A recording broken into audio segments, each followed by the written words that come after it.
are you back with us? So maybe you can introduce yourself. So Vinayak, you back here?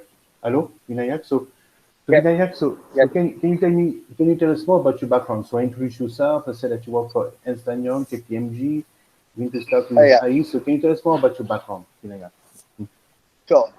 So I started off with my career at EY Global Services Private Limited back in 2016, and I worked around servicing several teams, right from project management to internal audit. I started off my career with project management. Initially, I worked with EY for 3.5 years. I worked around preparing the dashboards, which were selected standardized dashboards across the Northwest, Northeast EU, North American continent. And later on, I moved on to a very technical role, which was with internal audit. I was servicing a client called Microsoft. I was there with them for a year. My majority of the work was revolved around the GDPR requirements and doing their testing, auditing, etc. Later on, I transitioned into an strategy-oriented role where I am at present. I'm working with KPMG as an associate consultant within the deal advising strategy team. My main work revolves around preparing pricing strategies as well as doing market and competitor analysis. Okay. So basically, so Vinayak, why an Indian will decide one day to study outside India? Is it because you want you because in general they are looking to study abroad? Is it because of so mean they can get in outside India something that they cannot get in India? Is it because they want to migrate? Is it for the experience? So why did you decide yourself to go? And how could you compare your case to the case of maybe the other Indian students, Indian applicants being present here? Sure, sure. So Hubert, I decided back when I was pursuing my class 12th, I wanted to pursue my MBA. So then, because I got inspiration from my brother who graduated from ISD Hyderabad, I initially, decided to go abroad, even though I had no plans to go there because I got an admission in India as well. But I wanted to get into the top 50 colleges across the globe, and I couldn't find any of the Indian colleges there within the top 50. Though ISB is there, but ISB has a very big cutoff, and my GMAT score was 640. So it became very difficult for me to grab a college in India, which was within the top 50. Um then I applied in several other colleges. I was shortlisted for several rounds of interview. But I would say that I came down to my selection to IE because firstly it was ranked 39, and plus the curriculum was more focused towards entrepreneurship, which is my later on goal, as well as the diversity out there within the colleges that colleges abroad offer is something very unique to them, which is not offered over here in India. Because I've seen the ISB cohorts, they're mostly Indians and belong to an Indian background and want to be part of a and be a global citizen, you need to have a diversified set of cohorts. Okay, so you're right. So of course, I don't have statistics, but of course, most of Indians stay in India to study, and of course, they are right. By the way, if you want to stay in India, it may make sense because of course, the ISB or IM community is huge. Nobody can beat Yeah. ISB or IM in India. Of course, Harvard is has a small network. Imagine that they have within the Harvard Business School Club, you must have maximum 500 members. With 500 members, it's a cohort at ISB. So of course, it cannot be Okay. compared. So yes, I would say that probably uh, the first reason why Indian students decide to study abroad is because they want the experience abroad. And as you know, when you're based in India, given the geography of India, on one part, you have Bangladesh. On the east, you have Bangladesh. On the west, you have Pakistan. Then okay, it's India is a continent in itself, but it's not easy to travel. So if you decide to get some international exposure, you have to go. You have to leave. You have to leave India. Okay. Um, so basically, I start to know India quite well. I also have a good idea of what people can expect to get in there. So basically, if you study abroad, first of all, you're going to discover another country. You're going to be studying with students from different nationalities. ISB or IM are international, but probably you're going to meet nationalities that you will not have there. Of course, it's a great experience for you because you're going to learn another language. For instance, I have a student who got accepted to the IMIM and who is now learning Spanish at Instituto Cervantes in Delhi. Are you going to learn Spanish, by the way, Vinayak? Have you decided to learn But Spanish? I actually out here there is a lockdown, so I couldn't enroll myself into few of the Spanish speaking institutes like the Institute Cervantes out here. But I will soon will. I have a B2 level of Spanish, which I know since my college days as well as my school days. So I have a base of it, but I need to polish it out. Okay, yeah, B2 is Moving. good. Yeah, B2 is good. So it means that at the end of IE, you will speak Spanish well. Huh? You will speak Spanish I well. hope that. Yeah, I hope so. I hope so. And you know how to pronounce the R as well. Okay. I Uh, know a bit of it. There's like the J is called as K, but I don't know much about it. Yeah, so it's a good. But of course, let's put it that way. If you study in Europe, you make more money. Simply, the perspectives are not the same, and of course, you will stand out from the other Indian students. So I would say that's why I was asking to Vinayak, and we'll come back to that. That there are also issues that you have to be tackling. But basically, if you go there, you say, first of all, if I cannot get a good ISB or a good IIM, I will still get a college into the top 15 the financial ranking, which is important for me. So I can study in an elite college. Second of Yep. all, I will get the experience of going abroad. So, for instance, Vinayak, he speaks Hindi, he speaks English, you speak other languages, I imagine. You speak Tamil or you speak, No, no, I no, speak three languages: Hubert, yeah, English, Hindi, and Spanish. A bit Spanish. of So, Spanish. but Spanish, it's rare in India to have people who speak two European languages. You agree? Huh? And of course, he will have access to top jobs. Okay, Of course. that's the thing, and you have to see that basically salaries in Europe cannot be compared to salaries in India. Okay, when Plus, Vinayak, yeah, sorry. plus Hubert, the more important thing is studying abroad. You are being a global citizen. So what I learned Mhm. during my EY days and during my KPMG days was that the world is not restricted just in India. So India is, even though it's a very provides a lot of opportunities, but the work which is being done across the globe is very different. What is done in India. So like I tapped into markets through Microsoft within the EU region, or using my Spotify dashboards into the North American continent. The work out there and the people out there belong to different cultures, as well as the work also differentiates, and it brings across to you a lot of learning opportunities to learn and understand as to how different business environments function, which is extremely important, taking into consideration the current COVID situation. The world needs to be more interconnected, and you need to think more globally. So that's something. It's rare to have this type of reason, but of course it's something very true because Vinayak has worked both for KPMG and Ernst& Young, which are originally American companies, and probably had to evolve into a very global environment, and he has to learn how to work with others, people, working with people for other nationalities. Huh? Yep. Me, I work with a lot of Indians, so you're going to see that the way we approach things are very different. Huh? You see that, for instance, the Indian is always polite. We never doesn't want to harm you, etc. So you see that Europeans are more straightforward. You see, so you have to be used to that Yeah. because usually Europeans say we never know what Indians really think, and probably an Indian must be thinking that Europeans are a bit rude. Okay, so basically that's something that you have to get along with. You have to say, okay, it's a different type of culture, and of course, if you study at IE, how many nationalities will you have at IE, Vinayak? How many are there? uh I don't know, Hubert, like 50, I just 50, got into 60, yeah, the. 50, Yeah, more than 60, 60, I would say. yeah. More than 60, because I've seen people there, just about three people from India, and then later on, there are people from South America, approximately every country from South America. So, yeah. So first, so basically, AI has a very specific flavor. Huh? In that the school is well renowned, well recognized in South America.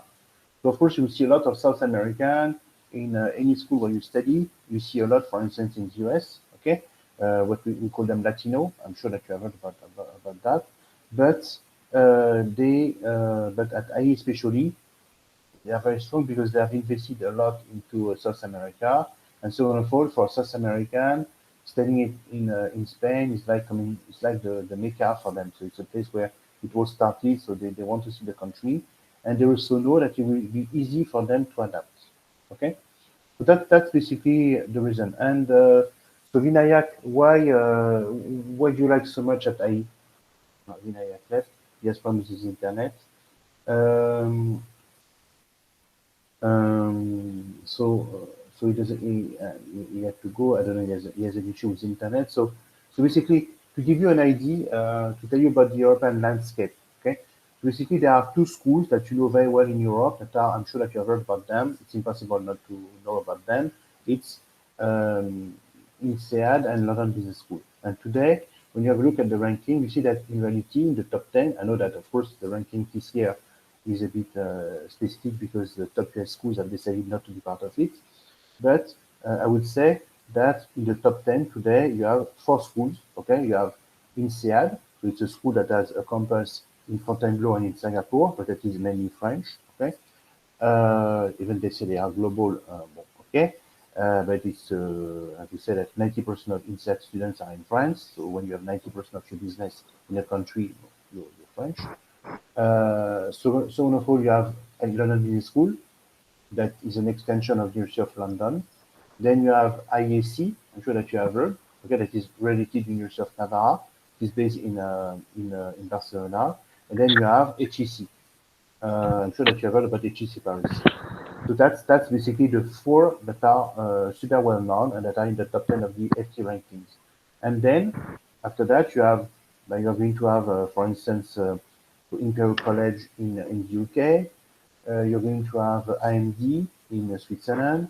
You have Bocconi in Italy. You're going to have Rotterdam School of Management. You have Rotterdam School of Management in the Netherlands. You have ESAD and you have AI. So first, it's a top 10.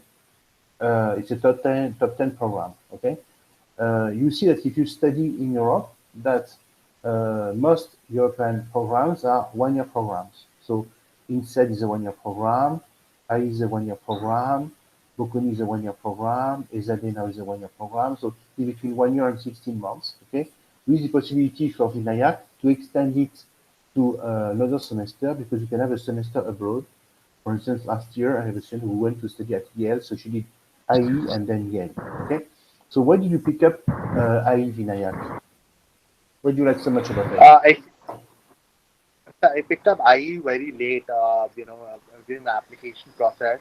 So initially, I had applied to mostly into Canadian schools, a few of European schools, but looking at later on moving ahead and looking at the business environment evolving, I shortlisted St. Gallen's in IE back in February this year.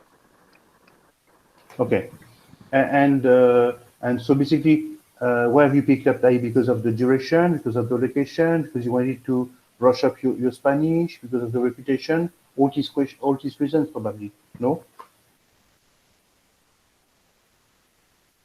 Ah, I lost you. So basically, internet is capricious today. Huh? Okay. Hello, Vinayak. So what are the reasons? That's basically Yeah, all you but these I reasons. Yeah, yeah. Okay. Hello. yeah. Yes, So, you so what are the reasons behind AI, Vinayak? I chose IE because firstly because of the diverse set of cohorts. Curriculum which actually connected with my long-term goals. Third reason was that it had a one-year MBA compared to the Canadian MBAs which were 2 years. I was able to complete my the MBA entire MBA within less than a year actually. It's 11 months. Plus IE's MBA, which is very unique to other MBAs within Europe, it offers me an internship opportunity as well. Whereas most of the other schools, if you compare like ESMP or Imperial, they have a lot of uh, immersion clubs and other clubs which are there, but they don't have much of opportunities related to internships. So it provides an opportunity to earn while you are actually studying, to cut down your costs as well as to have a practical experience, which is very important for an MBA student to network and to connect with individuals out there. Okay. So basically, me, what I will say from the outside, as a professional and as someone who is a recruiter as well, and as someone who is trying to see long term, what I like about IE, it's a school that has a huge network. Okay, you're going to have like 400 Yeah, students. So IE is the second largest MBA in Europe. The number one is INSEAD. They have about 1,000 students between the two campuses. Okay, 800 in Fontainebleau, 200 in Singapore. And IE has 400 students in January, starting sorry in February, and 400 in September. So 800, it's quite a lot. So it's a great network. Okay, so I would say that it's a network, and it's very important to have the network. So on the phone, yeah, the school has an incredible reputation in Spain. Are you yeah. going to tell me, yes, the Spanish economy, what does it stand? So the Spanish economy must be the number 10, 10 biggest economy in the world. So it's not, so it's slightly smaller than India, but at the same time, there are only 55, 60 million. Okay, so there are 50 million. So they are far less than Indian. So you have to say, okay, so basically the purchasing power, the style life is the style life that you can have in any European city. And you see that Madrid is one of the most beautiful cities in Europe and in the world. Okay, you're going to love it. So I would say that. So the school is very well reputed in Spain and in the South American world. Okay. And plus, Uh, its location is yeah. important, Hubert. It's located directly in the financial center, so it provides Yeah. students the unique opportunities actually to connect with companies and find jobs, which is the toughest part of being Mhm. a student. Yeah, it's true that it's a big advantage in that, of course, I'm sure that you have heard about INSEAD, but INSEAD is based in a country, in a city called Fontainebleau. Personally, I'm Franco-Belgian, and I've been twice in my life in Fontainebleau because it's very far from Paris. It's 120 kilometers from Paris. And believe me, when you're very busy, you don't have time to travel 300 kilometers in one day. Okay? Meaning that when you're in Fontainebleau, you're far from civilization, I would say. So you have great forest, but it's a bit far from everything. So of course, schools like LBS or like IE have a great advantage because they are based in the city, and that gives a big advantage. The third advantage of IE is the duration. Huh? So I strongly suggest more and more to go for 1 year programs, okay? Because 2 year may be a bit long. Huh? I don't know what you think, Vinayak, but 2 years is a bit long, okay? So basically, IE is definitely a good choice. And we're going to see why IE can be interesting because they have a very specific admission process, okay? That is not the same as the others. So, what is the admission process at IE? Even though you have applied with your GMAT, but you can apply without the GMAT. So can you tell me about the admission process at IE? So yeah, so in it's very it's the same as other colleges. The first is the listening paper test, which is the GMAT, and writing essays and might be case studies. There was one case study out there. Then there was an online round of interviews, which was there. They ask you questions, which some are which are generic and some are related to global economy and any situational questions.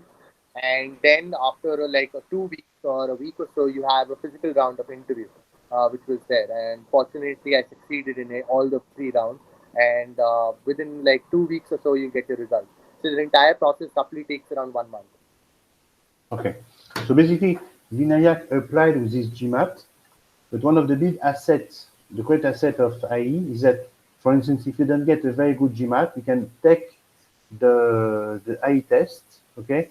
And IE has his own test, if you want, called the IE GAT. By the way, Anushka took this test. Okay, Anushka is with us today, Yes, sir. Good afternoon, and sir. so she applied to the for the MIM, okay, but so she's typically an example of a person who didn't want to study for the GMAT. She didn't see the point, okay. she really wanted to go to IE, and she told me at some stage, look, IE is my dream school. I don't want to prepare the GMAT. I want to do an alternative test. So what is the IGAT like, Anushka? The IGAT is a test which has six different levels. It's like an abstract test or numerical reasoning, deductive reasoning, and there's a new section also which has been joined, that is mailing a lot of people. That is, you are given like 12 to 13 different mails of different kinds, and then you have to like send it to different kind of people. So you have to sort it out, and it's like you have to do like 44 questions in 12 minutes and all like that. So, and in like English it's like true false and never say, these type of questions, but it has a very, you need to be very accurate with the time and all. It's very difficult otherwise if you can't do So it basically, again. the IGAT looks a bit like this recruitment test. I don't know if you have Yeah, applied to Ernst& Young or to KPMG. It's more yeah. like an HR test where they test your ability to, so you have data interpretation, so your ability to interpret data.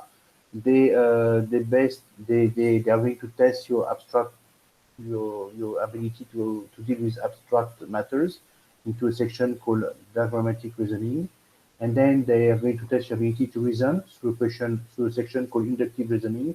And then, of course, they have added a new section where you have to deal with emails and organize them according to department and priority. Huh? You agree that's the way it works? So basically, it's more like a recruitment test than like a reasoning test like the GMAT. And I know that some people feel more at ease with this type of test. So you have a lot of schools now using this type of test. Anushka, she also talked the VBAT for Vlerik.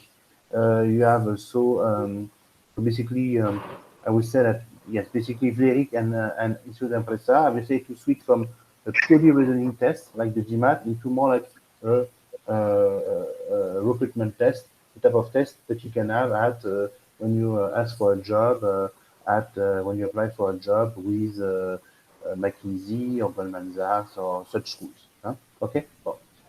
Alors, basically, so the process at AI is like this. You see, Vinayak, usually people they don't apply with the test, they send the application. Then 1 week after having sent the application, they have to take the Kira test, the Kira Talent, the famous Kira Talent. If you go on the MBA Center website, I wrote several articles on the Kira Talent test. And then they usually have to take the IGAT. And if they have passed these three orders, then they have a final motivation interview with a member of the school. Huh? He was a person of the school, Vinayak, or not? Yeah. So apparently, I got interviewed by the director of admissions. Uh, so Okay. it depends. So sometimes when I got interviewed at let's say CAS or at Frankfurt School of Finance and Management, so there were professors and one there was an alumni. But usually you get I got the director of admissions or some other finance professor. Okay. And was he the director of admission from Spain or someone working for admissions in India? No, no, she was living in Spain. Okay. However, nationality was an American. Okay. Because as you know, in IE, Anushka, can you confirm as an office in India? Huh? It's Yes, more sir, they like have an office in Mumbai. there's Yeah, an office in Mumbai. Huh? yeah. Are you in Mhm. contact with the Mumbai office, Yes, Vinayak, sir. or Yeah, not? Namita. Yeah. You, Vinayak? Are you in contact with the Mumbai office? No, you're not in contact. No, I don't know about the MIM process you were, Yeah, but yeah. for IMBA, I have directly connected with the admission student services team. There's an Indian point of contact, Namita, who's helping us out for the Yeah, visa Namita is process. in the Mumbai office only, Vinayak. She's, I guess, head of Yeah, but Mumbai. I'm not in directly contact with them. Okay. They're Okay. just helping us Yeah. out. And what is good with the, so you see, IE is a unique school in that they have, what can I say? They have a lot of offices, and through these offices, they promote the school, but also promote jobs. Huh? So they promote the brand IE. So they will also help you find a job. So that's a school that is a bit unique. Because I think that many schools say, we are, I don't know, we're MIT or we are HEC or we are Berkeley. The name is enough, and at the end you have to make your own research using LinkedIn. Okay.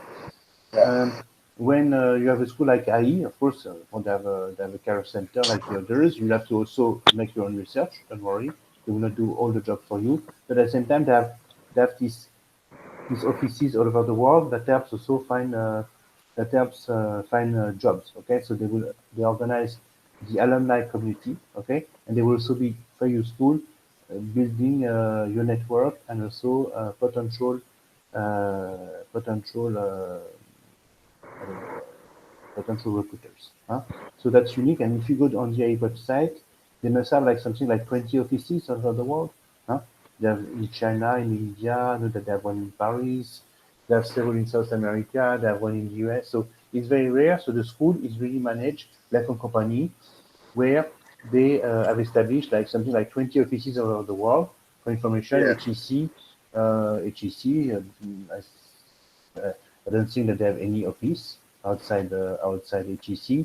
So of course they have like there will be a UK chapter, there will be a Chinese chapter, and of course they are pretty active, but they don't have like they don't invest into physical offices to give more opportunities, more support to their graduates. Okay, so basically Vinayak, to tell you the truth is that this year in India we have not been successful with all our students. Usually in Europe, we would out of 500 students, we have one who doesn't get in.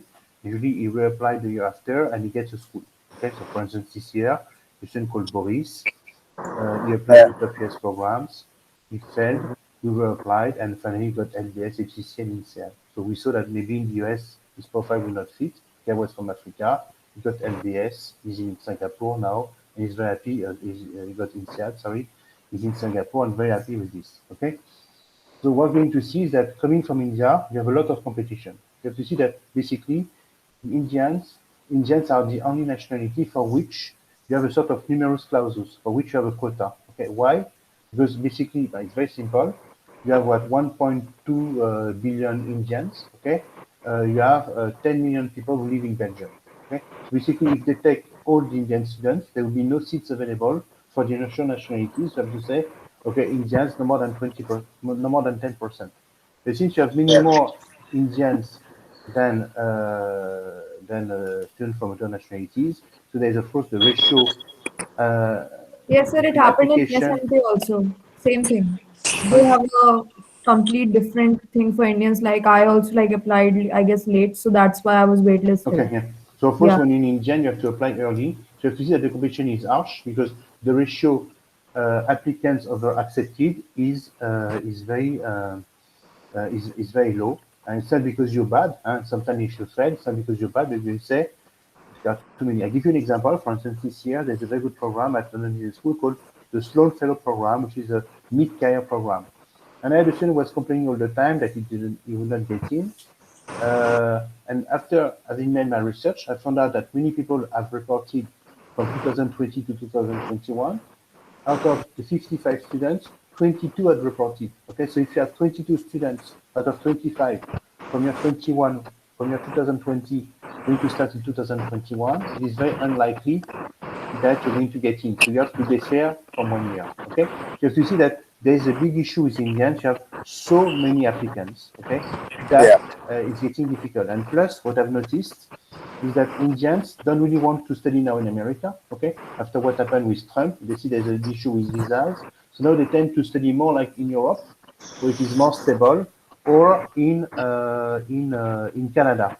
Okay, and of course, so suddenly Canadian and European schools found themselves with an unusual number of Indian applicants. So what I want to say is that yes, when you come from India, you have to apply to more schools than if you come from Belgium or from Liechtenstein or from Austria, where you have so few applicants that the ratio is very advantageous. So what has been your process, Vinayak? You want to explain how difficult it has been for us? Yeah. Uh, yeah, so even I applied to many schools, and Mm. I did apply last year as well. But again, I totally agree with you. For Indians, they have a specific quota, and for Indians, they have a very different, a threshold within the Mm. GMAT as well. So, for example, when I applied, I got rejected for Frankfurt School of Finance and Management when I spoke to one of the cohorts out there who graduated back in 2018, she said you'll easily get in based on my profile and based on my GMAT score. She had a GMAT score of 600 and got into Frankfurt School of Finance and Management.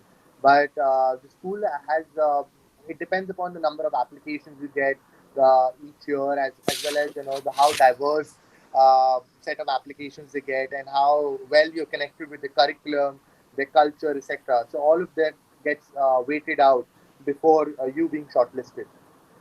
Yeah. So basically, yes, you have to see that. So that's why you have to be careful. I know Yeah, this company that charge a fortune. There's a company called Fortune Admissions. They charge $10,000 for 3 applications, something like this. So, and what I've noticed is that they consider that all the students are the same. Okay. So last time they said to one of my students, "Oh, with a 640, you can easily get Oxford." Yes, of course, if you come from South Africa, you can get Oxford probably. Okay. But when you come from India, it's far from being the case. You need probably 100 points more. Okay. So you have to see that coming from India, it's a different competition. It's a different league. Okay, you have so many applicants that the process for you is much more difficult. Huh? Uh, yeah, it's funny because, for instance, to give you an idea, I never had the feeling that HEC was a school that is difficult to get in. Never had the feeling uh, because we never had any people from Europe who failed. Okay, it never happened. Okay, in 15 years. Okay, and then, of course, when I started to work with Indian students, I found out, wow, it's a very different game. Getting them accepted to HEC is like getting a French guy accepted to Wharton. Okay, so what you have to see is that's a big difference. So it's like getting accepted to Wharton. Okay, so of course it's a bad luck for you. Okay, by the way, you have to see that Asians, because we can consider that somehow Indians are Asians, have the same issue in the US. There are quotas. We always say that the whites complains that whatever there are quotas for them in American universities, but for Asians it's even worse. It's even worse for them. So the quotas, what we call quality discrimination, is in the favor of the whites, but even more what we call Caucasians, but even more so of the Asians, for which it is even more difficult. So yes, it is very difficult. It means that if you score 720, uh, and if you already get HEC, you should be very happy. See, for instance, when I speak to a French guy, he tells me, "Oh no, not HEC, I want INSEAD or SBS." They are wrong, by the way, when they say that. Huh? Okay, because HEC yeah, is a great school, but at the same time, the way the school is perceived is not perceived as a top school. Whereas when you're Indian, when you get HEC, it's incredible. Because of course, for an Indian, it is super difficult to get HEC. You need at least 720, a great profile like yours. So basically, Vinayak, if you wanted to go to get HEC, you will need more international exposure and also 80 points more on the GMAT. Okay, so that's basically what it is. So basically, if you're good at the GMAT and you apply for an MBA, now go for it. If your GMAT is going to be 650, 660, we'd need yeah, probably to find another solution. Okay, but there are still yeah. very good schools. I was thinking of ESSEC, of ESCP, that school that we mentioned with Vinayak of IE, I of, didn't of apply to ESSEC, Webster. even Yeah, though yeah, I didn't apply to ESSEC, even though I yeah, got connected with a lot of the marketing people and yeah, yeah, everything. good, yeah, yeah, The ESSEC might have I would have got into, or ESCP as well, yeah. but since I got into IE, I forgot about ESSEC and I forgot Okay. about ESCP. Basically, me, I know IE well because the IE building is in front of my office in Madrid in Calle Velasquez. And Uh, so basically, what is great with IE is that basically they have 3 sites now because they are building a new tower. I'm sure that you have heard about the new yeah, tower the that they are tower doing is in the built up. north. But so basically, from what I understand, students they will still be in Calle de Molina, which is the historical center. Okay, so they will be together. Then there is the building just in front of my office, which is not far from the historical building, which is for master students. Okay, so Anushka will be there.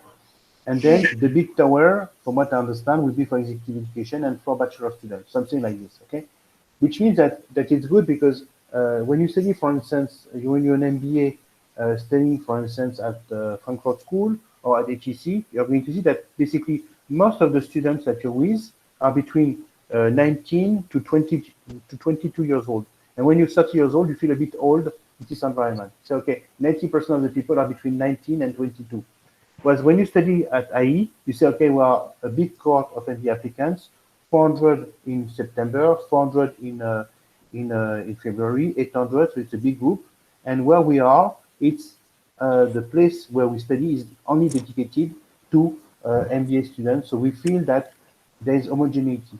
Okay, that's something that maybe you don't feel, but I don't know. You feel when you're 30 years old, you go back to school, and if you're surrounded by kids, okay, you feel that it's a school, okay. Whereas when Yeah. you're at INSEAD, that has only MBA students, mainly MBA students, or when you study at IE, where they have a specific building for the MBA students, you feel that you go back to school, but with young professionals, and you feel that there's homogeneity. Huh? That's something very important that you have to consider. Okay. Yeah. Um, Basically, Vinayak, so will be ending soon. So, what are the pieces of advice that you give to Omar, to Nidhi, to to Sandeep, to Esha? What would you advise them? I'm sure that they are in the beginning of their admission process. I guess Esha or Sandeep, you're seeing about it, but of course you're super motivated. Like many Indians, you're dying to live in India for some time and get experience abroad, which I understand at your age it's normal. So, what pieces of advice would you give Vinayak? So I would say, the first piece of advice would be to trust you, because you're the best person out there, in business, and you the way guided me all throughout the admissions process was extremely right. Even though I had initial doubts, but I would say that trusting you is the most important thing. Then, secondly, I would say keep your answers very short and crisp and to the point. And third, I would say understand the curriculum, understand as to whether the school is right for you. I know for the fact that you want to be part of that school, you want to be part of the top 50 or top 10, but you're also paying a huge amount of money to them. So you need to understand whether the school and the curriculum is useful to you, whether they would help you, achieving your later on goals, etc. So that's very important. So these would be my three key points of advice. Yeah, so you're right. So basically, um, what you have to see that where I believe where I can be useful for you is that I at MBA Center we have a global understanding of education. So we know what you can get in the US, what you can get in Canada, what you can get in Europe, and at the same time living there, we perfectly see the difference between all of these. So, for instance, there's something we did not discuss with Vinayak, but of course, it's the job visa.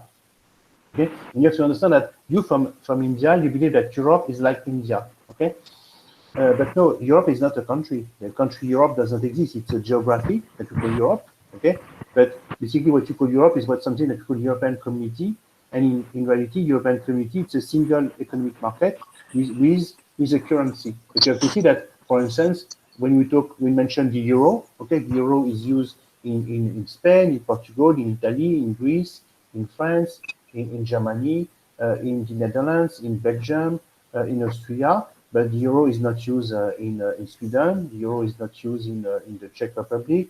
The euro is not used in Hungary. The euro is not used in Poland. So it's not what you believe. It's not an homogeneous uh, entity. Okay, and that applies for the visa, for instance. You have to see that after studying at IE, you'll have a visa, but of course, the Germans or the Brits are much more generous in terms of visa. Okay, in the UK, you can get a 2 year visa. Okay, in Germany, you can get 18 months.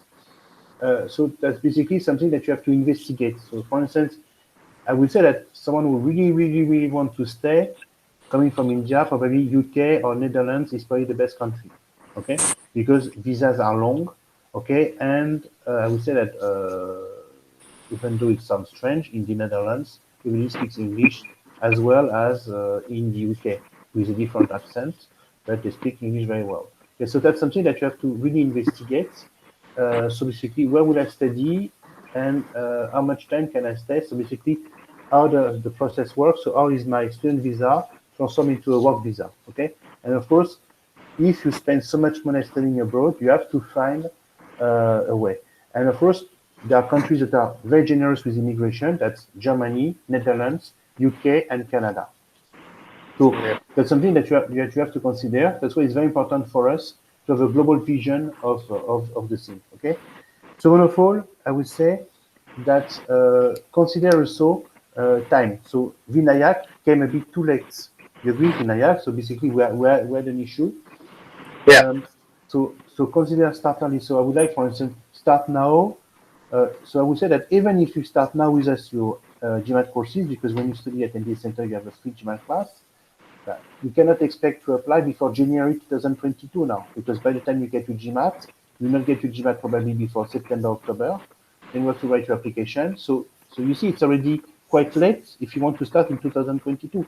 If you start your GMAT preparation now, it's unlikely that you send an application in September. Do you agree, Vinayak? I don't know how long it took Ah, you. It's I truly unlikely. agree. I Yeah, truly it's unlikely. People say, "Oh, you have a friend who took the GMAT. It took him 1 month or 2 months. Good luck." Even top students that we have here, if you already get your GMAT in let's say in 3 months, it's already very good. If you get 740 after 3 months of work, it's already very good. Don't forget that most of you work. Huh? Of So course. And so then basically, there's another timing. problem Yeah, also. yeah, yeah. Go There's ahead. another Yeah, problem also because Hubert, I don't know if you remember it. So some of the schools also require IELTS. yeah, So during the application process, you tend to realize, oh God, I need to give IELTS as well now. So it'll take a lot of time, and so the application process is too long, and you need to spend hours on it actually. yeah, yeah, yeah. So basically, I would say that between I don't know mid-May to late September, October, GMAT IELTS, okay, which is already very good. If you get 740 on the GMAT and 8 on the IELTS by October 30th, believe me, it's already a big achievement. Huh? Okay, and then November, December, or to prepare the application. So it's a long process. Huh? Okay. So for instance, if you have not even started now, I would suggest that you start because, okay, and after that, if you apply to European schools, yes, you can apply later on. Okay, you can send your application in February, March. If you're aiming Canada or the US, September, January is the deadline. For instance, I don't know, but if you apply, for instance, for Wharton, international candidates are not accepted of a search for company that they apply in March. I think it's even forbidden from what I remember. So yes, it may be an issue. Huh? Okay, so Yeah. so basically all that, and of course choose the right school, and you have to understand what you're looking for. Okay, but most of you in reality want an experience abroad. Okay, and of course I imagine that it is great. We perfectly understand that. That is okay. I'll go to Germany. I'll go to Spain. I work there for a couple of years, or even more than a couple. I will get my residence permit. Okay, for like 5 years, 10 years, 15 years. Which means that having a residence permit, I can then study and work all over European community and finally get the citizenship. It's always good to have the European citizenship because you can work in 26 countries. Okay, from Ireland to Poland, from Lithuania to Latvia, sorry, to Estonia, even to Portugal. Okay, so it's a big network, and as you know, the European community is now expanding maybe to Ukraine, to Moldova, to former Yugoslavia. So it's a big geographical network. Okay, and take advantage of it. Okay, as you know, the world is difficult. Okay, life in Europe is easy, comfortable. Coming from India, you like countries who have a history. In America has a history. Huh? Okay, when you come here, you see cities from the Middle Age. I know that the Indian civilization is even older than that, than ours. Okay, but at least you're going to come to a civilization that has 20 centuries. Okay, which is not the case of the US. So it's really worth trying. Huh? And of course, Spain is a great place to be in terms of quality of life.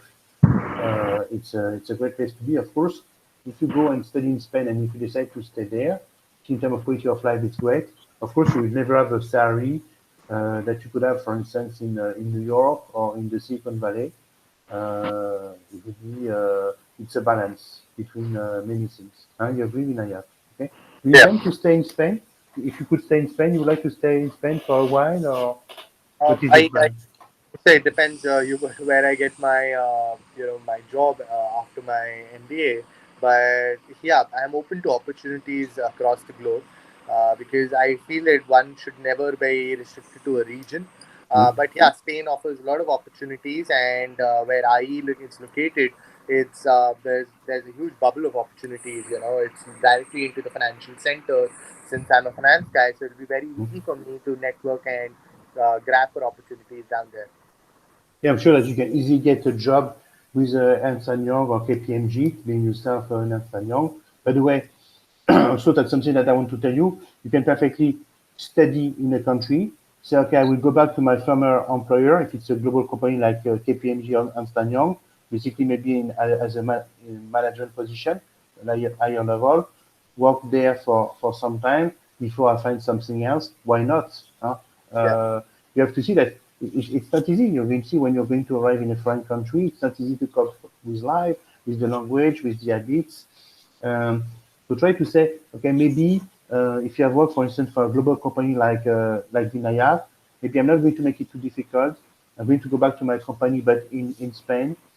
That's something that should, to give you an idea, as a manager in Madrid, you must be paid something like 80,000 euros, which is like $100,000. And believe me, with $100,000 in Madrid, you live very well. Yeah. You live very well. You live very well. So you means after 1 year you can buy your own flat, you have your own car, etc. But you live, you'll be already upper middle class in according to European standards. Okay, you can have a very good life, and then but you meet people, and then you will go work for another company. It's very important that you build your brand. So yeah, and you build your brand and you build your story. Huh? So that's something that I would advise. For instance, joining an international company and then working in a different office of the same company at higher position after the MBA is definitely something appealing and it's definitely a very good strategy. Okay, because in life you build little by little. Huh? So life is not a miracle. It's hard work and you build and you build your skills and you monetize all that, your network, your skills, your everything. Okay. Yeah. So thank you very much, Vinayak, for being with us. It was a Thank you, pleasure but as usual.